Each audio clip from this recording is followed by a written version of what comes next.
మింత్రాలో shoe కొని నేనైతే మోసపోయా. అసలేమైందంటే మొన్న రాత్రి సడెన్‌గా మింత్రాలో డీల్ అని కనిపించి షూ తక్కువ రేట్‌కే కనిపించిందనమాట. ఇంకా ఆగకుండా వెంటనే ఆర్డర్ అయితే పెట్టేసా. పెట్టిన 5 రోజులకైతే డెలివరీ అయింది. ఆఫీస్ అడ్రెస్ పెట్టడం వల్ల కరెక్ట్‌గా ఆఫీస్ టైమ్‌కి వచ్చేసింది. ఇంక మా ఫ్రెండ్ అయితే వెంటనే అన్బాక్సింగ్ చేసేసాడనమాట. నాకంటే వాడే చాలా ఎక్సైట్‌మెంట్‌గా ఉన్నాడనమాట. ఈ ఆఫర్‌కి షూలు ఎలా వచ్చాయని చెప్పి అంత బాగున్నాయి ఇవి. ఆ ఆనందం అయితే కనీసం 2 నిమిషాలు కూడా లేకుండా పోయింది. షూ దగ్గరికి లాక్కొని చూసేసరికి ఆల్రెడీ ఇది యూజ్డ్ ప్రొడక్ట్ అని అయితే మాకు అర్థమైపోయింది.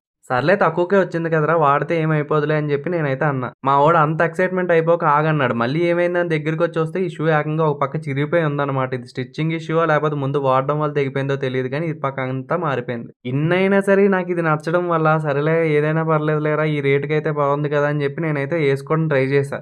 ఏసిన తర్వాత తెలిసిందేంటంటే ఇక్కడ లేస్ మధ్యలో పుల్ చేయడానికి ఉంటది కదా! టైట్ అయిన తర్వాత అక్కడ కూడా తెగిపోయి ఉందిది. ఇలాంటి డ్యామేజ్డ్ ప్రొడక్ట్స్‌నే మింత్రావోడు ఆఫర్ అని చెప్పి మనకు అమ్ముతున్నాడా ఏంటి అని డౌట్ అయితే వస్తుంది. మాలా మీ ఎవరికైనా అయ్యుంటే కామెంట్ చేయండి. దీని ప్రైస్ ఎంత అనుకుంటున్నారు? రూ. 350 కొన్నాను. ఇది బెస్టా కాదా? మీరే చెప్పండి మళ్ళీ.